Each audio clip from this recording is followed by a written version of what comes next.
I still remember the exact pattern of the wood grain on my mother's dining table, the way it swirled near the corner where I always used to sit as a kid. Funny how your brain locks onto stupid details when your world is falling apart. That Thanksgiving, I was staring at that wood grain, trying to disappear into it, while 23 members of my family watched my mother stand up, point her finger directly at my face, and say the only words I'll put in quotes in this entire story. "You don't deserve a seat at this table." The silence that followed wasn't just quiet, it was suffocating. You know that feeling when your ears start ringing because nobody, absolutely nobody, is making a sound? That's what filled my Aunt Beverly's dining room. Even the kids stopped fidgeting. My cousin Marcus had his fork halfway to his mouth, just frozen there like someone had pressed pause on him. My mother, Dolores Hutchinson, the woman who spent 37 years building her reputation as the pillar of our church, the one who ran prayer circles every Wednesday and made sure everyone knew about her charity work, she wasn't done. She pulled my chair away from the table while I was still sitting in it. The legs scraped against the hardwood floor, this awful shrieking sound that made my teeth hurt. She did it slowly, deliberately, making sure everyone could see me being literally moved away from the family. I need you to understand something. This wasn't about some petty family drama. This wasn't about me dating the wrong person or choosing the wrong career. 6 weeks before this Thanksgiving, my mother had done something to me that I couldn't even process yet. Something that had cost me everything I'd worked for since I was 14 years old. And now, here she was, performing this show of throwing me out, not because I'd done something wrong, but because I'd found out what she did. My hands were shaking so bad I couldn't pick up my water glass. Not from sadness, from rage. Pure, volcanic rage that I had to swallow down because what was I going to do? Scream the truth right there in front of my grandmother who had heart problems? In front of my little cousins who still believed Grandma Dolores was basically a saint? My sister Janine, who knew, by the way, she absolutely knew what Mom had done. She just looked down at her plate, pushing her green beans around like they were the most interesting thing in the world. My brother Kenneth cleared his throat but didn't say a word. These were the same people who used to sneak into my room at night when we were kids, begging me to tell them stories because they were scared of thunderstorms. Now they couldn't even look at me. The worst part was my dad. Richard Hutchinson, the man who taught me to tie my shoes, who came to every single one of my track meets in high school, who cried when I graduated from nursing school. He just sat there, cutting his turkey into smaller and smaller pieces. Like if he made them small enough, this whole scene would disappear. I stood up on legs that felt like water. 23 faces, some of them I'd known my entire life, and not one of them would meet my eyes. I walked out of that house, the house where I'd spent every Thanksgiving for 29 years, knowing that my mother had just won this round. She'd humiliated me, isolated me, made me look like a family failure, all while hiding what she'd done to destroy my life. But here's the thing about public humiliation, it clarifies things.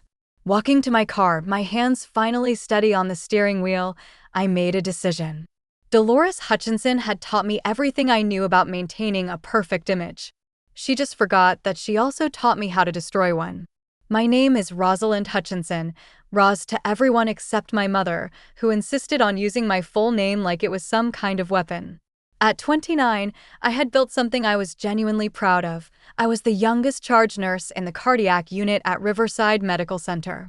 It had taken me 7 years of night shifts, double shifts, and studying for certifications while other people my age were out living their lives. But I loved it. I was good at it. Every morning, I'd walk into that hospital at 6:45 a.m. sharp, my scrubs pressed, my badge clipped exactly where it should be. The cardiac unit was my domain, 12 beds, usually full, machines beeping their electronic heartbeats, the controlled chaos that somehow made perfect sense to me.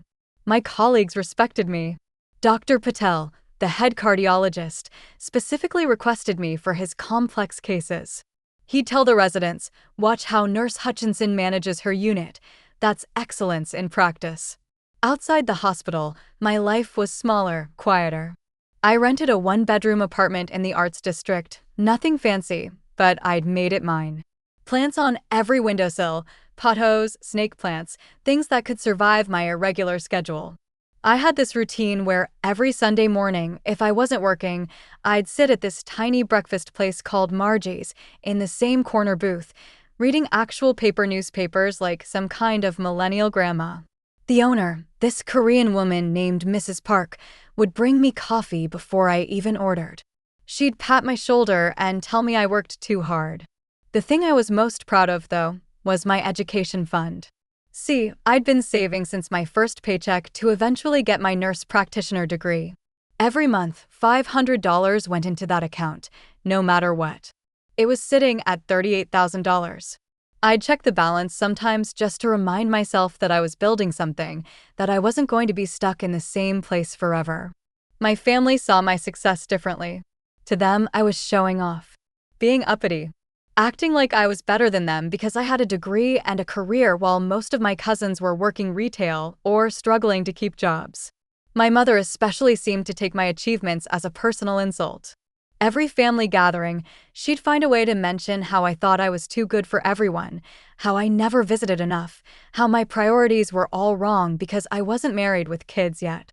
But I held on to my work. In that cardiac unit, I wasn't Dolores Hutchinson's disappointing daughter.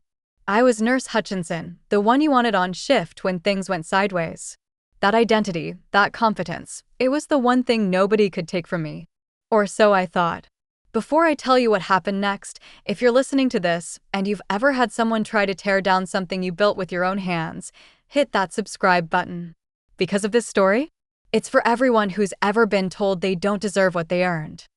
The first crack appeared 3 months before Thanksgiving. I'd applied for a clinical educator position, a step up that would let me train new nurses while still working the floor. The interview went perfectly. I knew the director of nursing, Helen Yamamoto, from 5 years of working together. She'd practically told me the job was mine, just had to go through the formalities. Then, 2 weeks later, Helen called me into her office. She couldn't look me in the eye. She kept straightening papers on her desk, adjusting her keyboard, anything but looking at me. She said there had been concerns raised about my qualifications. Someone had called the hospital board directly, questioning whether I had the temperament for teaching, suggesting I might have inflated my experience on my resume. I sat there, feeling like the floor was tilting. "Helen," I said, "you've worked with me for 5 years. You know my record."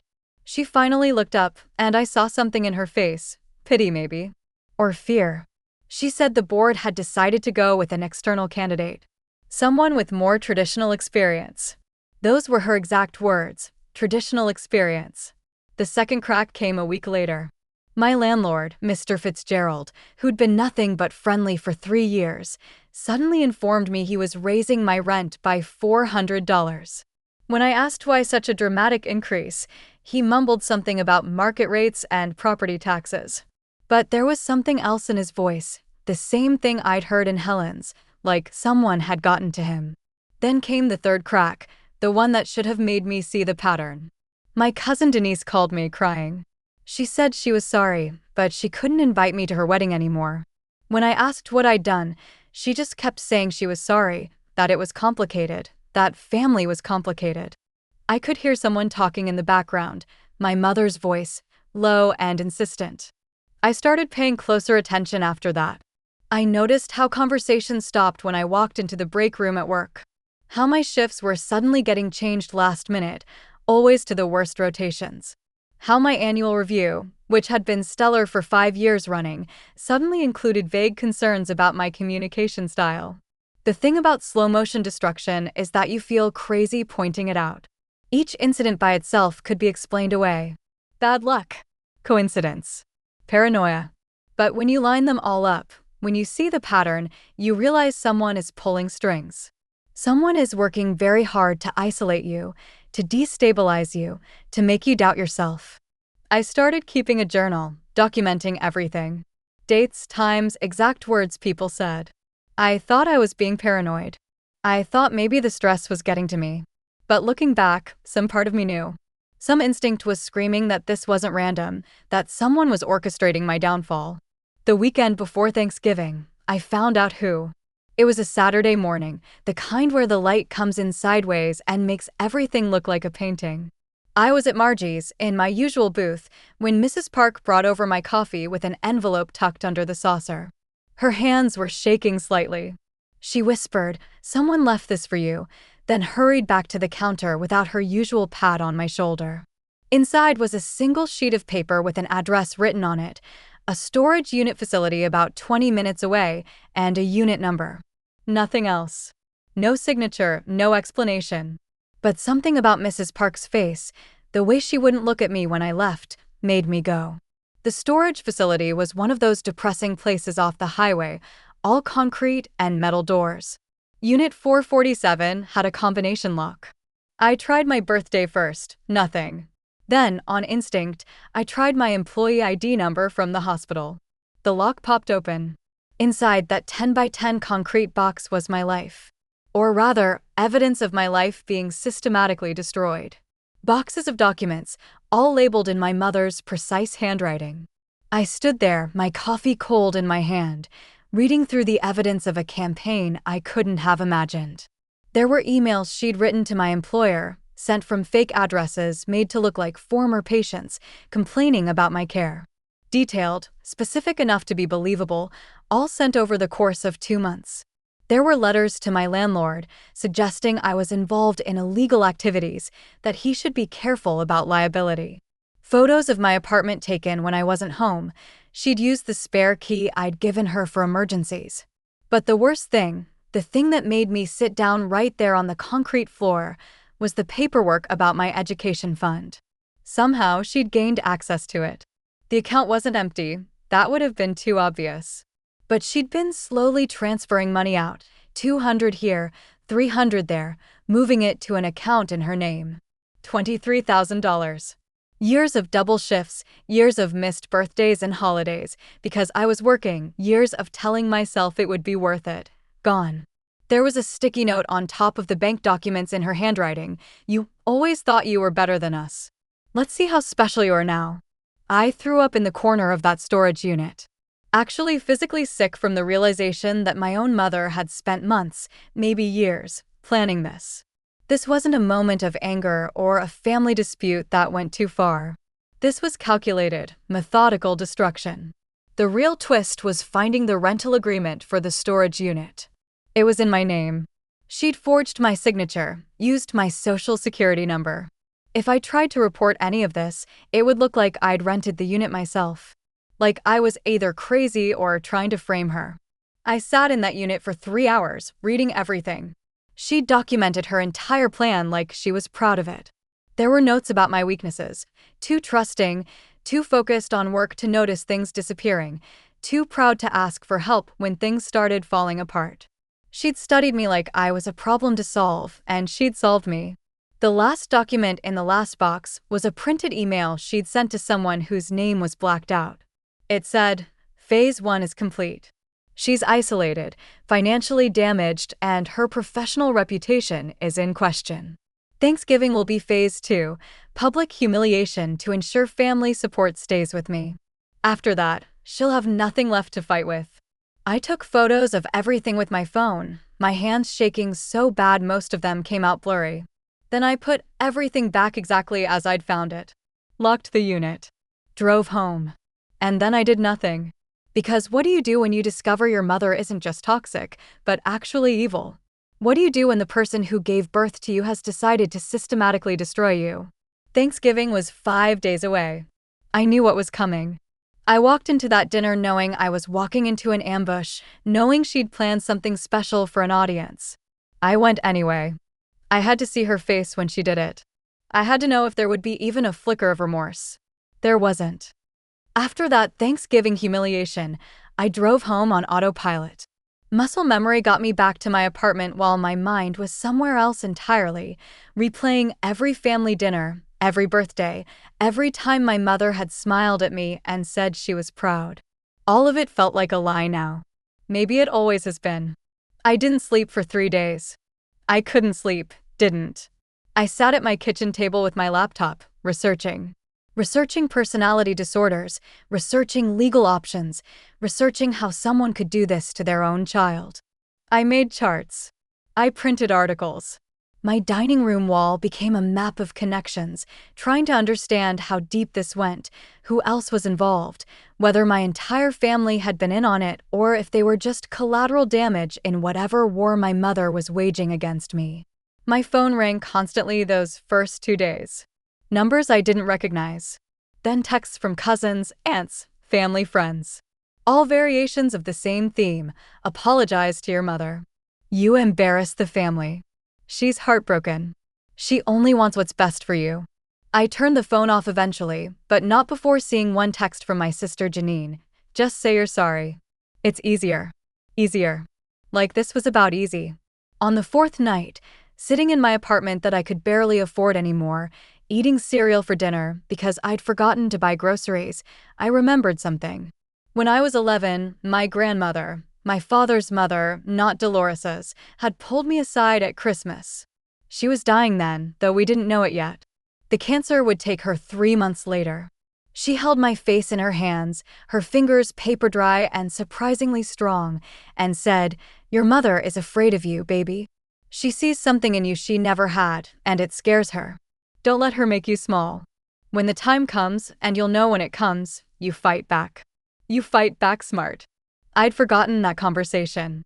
Buried it, maybe, because what 11-year-old wants to believe their grandmother is warning them about their own mother? But sitting there in my empty apartment, her words came back clear as day. Fight back smart. I opened my laptop again. This time, I wasn't researching to understand. I was researching to win. My mother had made one crucial mistake in her careful campaign. She'd documented everything. She was so proud of her plan, so certain of her victory, that she'd kept records. Meticulous records. And she'd taught me, through years of watching her manipulate church politics and family dynamics, that the person who controls the narrative controls the outcome. I started making my own documentation. Every photo from that storage unit, organized and backed up in 3 different cloud services. Every text message from family members, screenshot and saved. Every email from work about my sudden performance issues, forwarded to my personal account. But I also started documenting something else: my mother's public persona. Her Facebook posts about being a loving mother. Her church newsletter submissions about the importance of family. The charity events she organized, always making sure the local paper covered them. 20 years of building her reputation as a pillar of the community, all digitized and searchable. Dolores Hutchinson had taught me that image was everything. She just hadn't considered that lesson might come back to haunt her. The decision to fight back wasn't some dramatic moment of revelation. It was quiet, methodical, like checking off items on a grocery list. First, I needed to stabilize my immediate situation. I couldn't fight a war while bleeding out financially. I started with the hospital. I scheduled a meeting with Helen Yamamoto, but this time I brought evidence. Not about my mother, that would sound insane, but about the false complaints. I'd done something my mother hadn't expected. I'd kept copies of every patient interaction, every thank you card, every positive review for 5 years. Nurses learned to document everything to protect themselves from lawsuits. That habit saved me. Helen's face changed as she read through the stack of papers I'd brought. The dates on the complaint emails coincided with patients who had sent me thank you cards. One complaint claimed negligence during a shift when I wasn't even working. Another described a medication error in a ward I'd never been assigned to. She looked up at me, and this time she held my gaze. "Someone is targeting you," she said. It wasn't a question. I nodded. "I'm handling it," I told her. "I just need my job to be secure while I do." She reinstated my regular shifts immediately. The clinical educator position was gone, but I had my income back. Small victory, but I'd take it. Next came the harder part: learning to think like my mother. She operated through proxies, through rumor, through careful manipulation of information. Direct confrontation would never work. She'd spin it into me being unstable, aggressive, proving all her poisonous whispers right. I started watching her social media more carefully. She posted constantly, building her narrative. Photos from church events, inspirational quotes about motherhood, prayer requests for her wayward daughter, who had lost her way. Every post is carefully crafted to position her as the suffering saint. But social media is a double-edged sword. People reveal more than they mean to. Like how she posted photos from a church renovation committee meeting, and in the background, barely visible, was a whiteboard with the committee's budget. Public funds that were supposed to be transparent, but somehow never made it to the church website. Or how she'd check in at restaurants with her prayer circle, always tagging the location, always during work hours when she claimed to be volunteering at the food bank. Small inconsistencies, but I cataloged them all. I also started rebuilding bridges she'd burned for me. I reached out to cousins individually, not to defend myself, but just to reconnect. Hey, saw your kid make an honor roll. That's amazing. Simple things. Human things. Slowly, carefully, I started existing in their lives again, outside of my mother's narrative. The revenge wasn't going to be some grand, explosive moment. It was going to be death by 1,000 cuts, just like what she'd done to me. But I had one advantage she didn't. I'd learned from the master, and I had nothing left to lose. My first real attempt at fighting back failed spectacularly. I'd gathered evidence of my mother's financial inconsistencies at the church and tried to send them anonymously to the church board. Somehow, she intercepted it. I still don't know how. Maybe she had allies watching for exactly that kind of thing. 2 days later, she posted on Facebook about receiving disturbing anonymous accusations, clearly from someone struggling with mental health issues. She asked for prayers for this troubled soul. 63 comments of support poured in.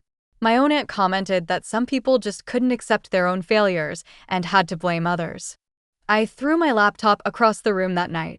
I actually threw it. Cracked the screen. $600, I didn't have to fix it, but I needed it for what came next. The second setback was worse. I'd tried to recover my education fund through the bank, filing fraud claims with documentation.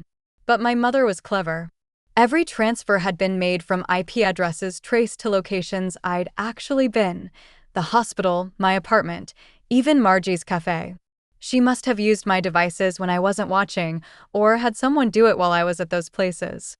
The bank saw no evidence of fraud, just regret about gifts given to the family. I almost gave up then.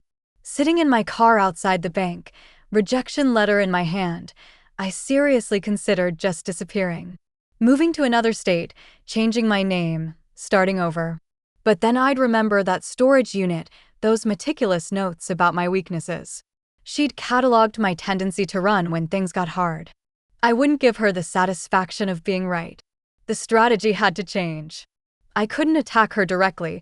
She was too fortified, too prepared for that. But empires don't fall from direct assault. They crumble from within. I started studying her inner circle. The church ladies she had coffee with every Tuesday. Her book club was really a gossip circle. The volunteers she coordinated at the food bank. These weren't friends. They were assets in her reputation portfolio.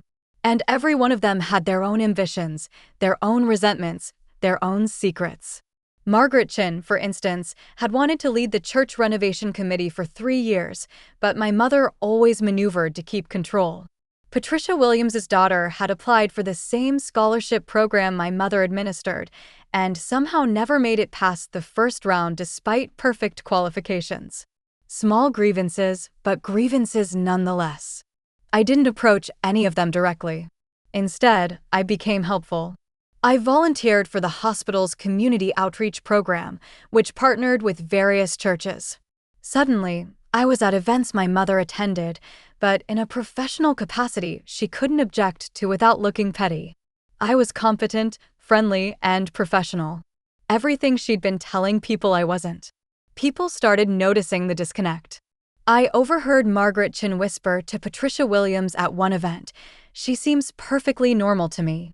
Patricia responded, "Makes you wonder, doesn't it?" Doubt. That's all I needed to plant. Just a seed of doubt. The real plan started with an accident.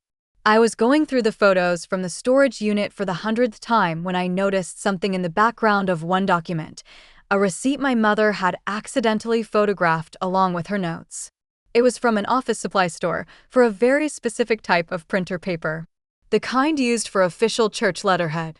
That's when it clicked. She wasn't just controlling information, she was creating it. Those letters about church business that went out, the ones that shaped decisions and swayed opinions. How many of them were actually authorized? I spent 3 weeks establishing a pattern, comparing official church communications with her posting schedule, with purchase records that showed up in the background of her photos. The woman was so obsessed with documenting her life that she'd inadvertently created an evidence trail. But I needed more. I needed access to compare the real letters with the potentially forged ones. That's where Mrs. Park came in. The woman who'd given me the storage unit address. She'd been watching, feeling guilty about something.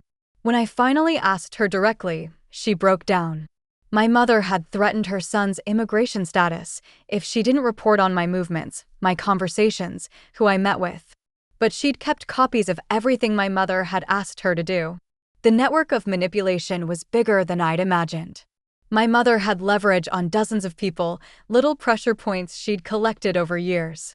But every network has a weakness. The more people involved, the more potential for someone to flip. I created a simple website. Nothing traceable to me. I used every trick I'd learned about anonymous hosting, VPNs, cryptocurrency payments. The site was called Truth in Leadership.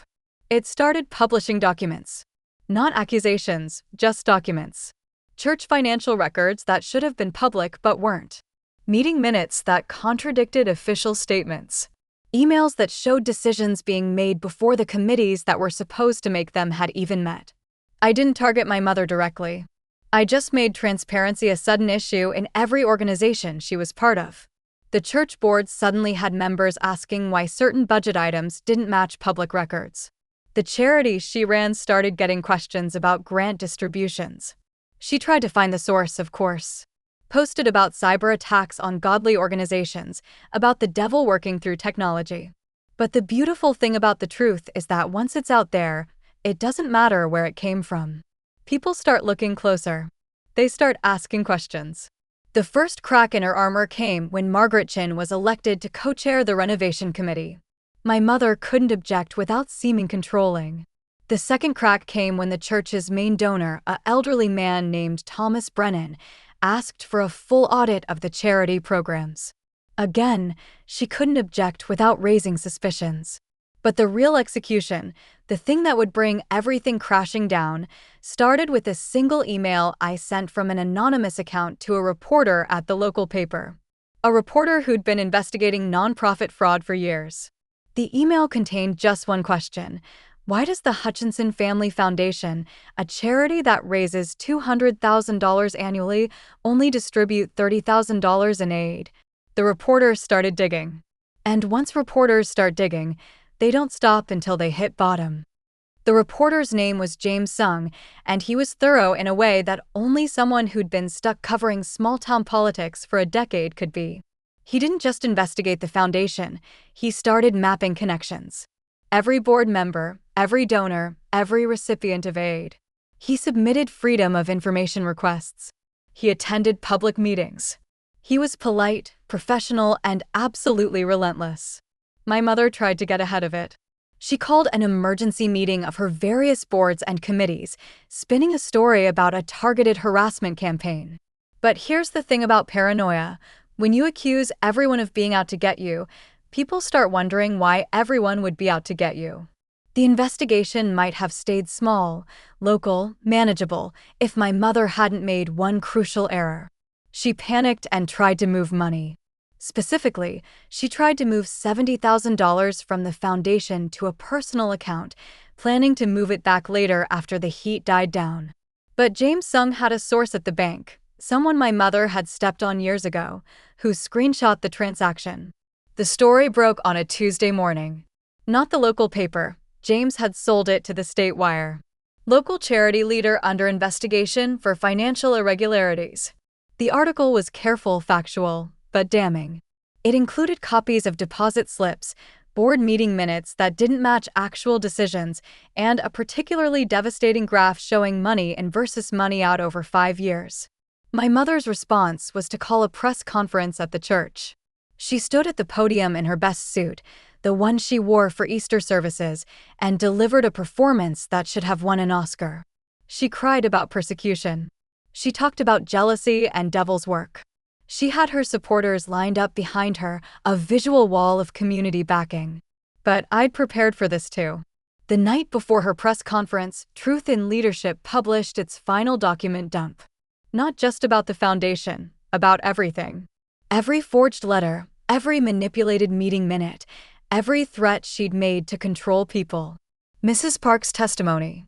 3 other people she'd blackmailed who'd finally agreed to speak anonymously.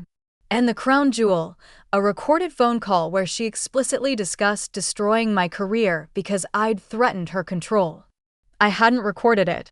Her prayer circle friend Patricia Williams had. Turns out Patricia had been recording their conversations for years after my mother had manipulated her daughter out of a scholarship. She'd been waiting for the right moment. This was it. The press conference turned into a disaster. Reporters started asking about the new documents. Her supporters behind her began shifting uncomfortably, some actually stepping away from the podium. The church's senior pastor, who'd been standing beside her, suddenly remembered an urgent appointment.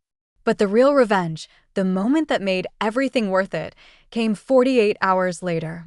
The state attorney general's office announced an investigation into the foundation. The church board voted to remove her from all positions pending investigation. The other charity boards followed within hours. 20 years of carefully built reputation, gone in 3 days. The last time I saw my mother was at the grocery store, 2 weeks after everything collapsed. She was alone, wearing sunglasses indoors, moving quickly through the aisles. She saw me by the pharmacy counter, picking up a prescription. For a moment, we just stood there, 20 feet apart, staring at each other. She looked older, smaller. Her perfect composure cracked just slightly, her mouth opening like she wanted to say something. I waited, curious what words she could possibly find. Finally, she whispered, loud enough for me to hear, "You destroyed everything." I responded, matching her volume, "No, Mom. You did that yourself. I just made sure everyone could see it." She left her half-full cart right there in the aisle and walked out. I heard later she'd moved to stay with a cousin 3 states away. The investigation continued without her presence. Criminal charges were filed 6 months later. Life after revenge isn't what movies make it look like. There's no triumphant music, no slow-motion walk into the sunset. There's just the next day, and the one after that, and the strange hollow feeling where all that anger used to live. I went back to work. The same cardiac unit, the same 12 beds, the same beeping machines. But it felt different. Helen Yamamoto had offered me the clinical educator position again. Turned out the external candidate hadn't worked out. I took it this time. Not because I needed to prove anything anymore, but because I actually wanted it. The strangest part was how my family slowly started reaching out. Not all at once, and not all of them. But my sister Janine called first, crying, apologizing for not standing up for me at Thanksgiving. She told me she'd been terrified of becoming Mom's next target. I understood that fear better than anyone. My father took longer. 6 months of silence before he showed up at my apartment with a box of my childhood things he'd saved from the house. He didn't apologize directly. Richard Hutchinson wasn't built for those kinds of words. But he fixed my leaky kitchen faucet while he was there and told me my grandmother would have been proud. That was enough. Some bridges stayed burned. Extended family who'd chosen their side and stuck with it, convinced I was the villain in this story. I learned to be okay with that. You can't control the narrative in everyone's mind, and trying to will make you crazy. I started therapy. Turns out that surviving systematic psychological destruction by your own mother leaves some marks.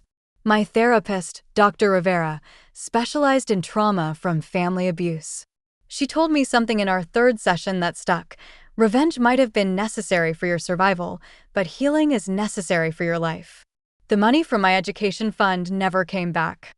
The legal fees from the investigation ate up most of what I might have recovered anyway. But I started saving again. $50 a month at first, then $100, then back to my original $500. The number in the account mattered less than the act of building something again. I kept going to Margie's on Sunday mornings. Mrs. Park always had my coffee ready, and sometimes she'd sit with me for a few minutes. We never talked about what happened, but sometimes she'd pat my hand and nod, like she was saying she understood, that she was sorry, that we were okay. The nightmares lasted about a year. Dreams where I was back at that Thanksgiving table, but this time no one could see or hear me. I'd wake up gasping, checking my phone to make sure I still existed, that I hadn't been erased. But those faded too, eventually. I'm 31 now. It's been 2 years since that Thanksgiving, since my world exploded and reformed into something I didn't recognize. I still work at Riverside Medical, still live in the same apartment with the same plants that somehow survived all of this. From the outside, my life might look exactly the same as it did before. But everything's different in ways that are hard to explain. I think about my mother sometimes. Not with anger anymore. That burnt itself out. Not with sadness either. It's more like looking at old photos from a trip to a country you know you'll never visit again. Distance makes things clearer. I can see now that she was drowning in something, some desperate need for control that consumed everything else. I was just the biggest threat to that control. There's this thing that happens when you survive something like this. You develop a radar for it in others. I see it in patients sometimes, that hollow look of someone being slowly destroyed by someone who's supposed to love them. I slip them resources when I can. Phone numbers for hotlines, business cards for therapists. Small lifelines that might matter someday. The clinical educator position suits me. I teach new nurses not just about medication administration and cardiac rhythms, but about documentation, about protecting themselves, about recognizing manipulation in all its forms. I tell them, document everything, trust but verify, and never let anyone make you small. They probably think I'm paranoid. Maybe I am. But maybe one of them will remember my words when they need them. Last month, I finally enrolled in the nurse practitioner program. Not the one I'd originally planned. That dream died with my original savings. But a different path, a night program that lets me keep working. It'll take longer, cost more in the long run, but I'll get there. That's what I've learned. Sometimes the straight path gets blown up, and you have to find another way. The destination matters more than the route. My grandmother's words still echo sometimes. Fight back smart. I did that. I fought back and I won, if you can call it winning when everyone loses something. But more importantly, I survived. I'm still here, still building, still becoming whoever I'm supposed to be without my mother's shadow defining my edges. If you've made it this far in my story, you probably recognize something in it. Maybe not the details, but the feeling. The suffocation of being systematically destroyed by someone who knows exactly where to apply pressure. The isolation of watching everyone believe their version of you instead of the truth. The rage that threatens to consume you from the inside out. Here's what I want you to know. Document everything. Trust your instincts when they scream that something's wrong. And when the time comes, and you'll know when it comes, fight back smart. Not because revenge will heal you, but because sometimes you have to burn something down before you can build something new. The wood grain on my aunt's dining table still has that same swirl pattern. I know because I went back there last week. Aunt Beverly invited me for dinner, just the two of us. We ate pot roast and talked about nothing important and everything that mattered. I sat in the same chair my mother had pulled away from the table. This time, no one moved it. This time, I belonged there simply because I decided I did. That's the real revenge, maybe. Not the investigation or the public humiliation or the justice that finally came. The real revenge is sitting at whatever table you choose and knowing no one can pull your chair away again. They can try, but you'll just get another chair. You'll build your own table if you have to. You don't need anyone's permission to deserve your place in this world. You just have to be too stubborn to let anyone take it from you. If this story resonated with you, consider subscribing. Not because I need validation, but because sometimes the best thing we can do is bear witness to each other's survival. Sometimes that's enough. Sometimes that's everything.